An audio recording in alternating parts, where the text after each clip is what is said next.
Hello, I'm Hickey from interest.co.nz and welcome to a special report on the appetite for risk taken by banks in the last couple of decades.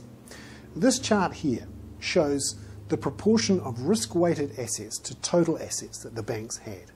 Now this is interesting because it shows essentially how risky banks were.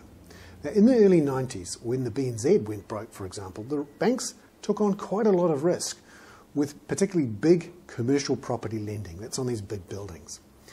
But then through time, through to the 2000-2001 year, banks' appetite for risk slowly declined, so they became more conservative.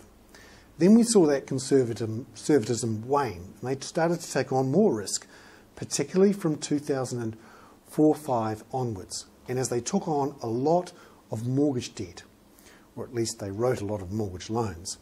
And you can see that zipped back up to almost as risky as the early 1990s. Now, since the end of last year, we've certainly seen that risk appetite be wound back, as the banks have put a lot more of their own capital behind their lending, and they've been a lot more conservative, particularly with lending to businesses. So, there we have it. The appetite for risks for banks over the last couple of decades shows they haven't been quite as risk-averse as many people say. I'm Hickey with a special report for interest.co.nz.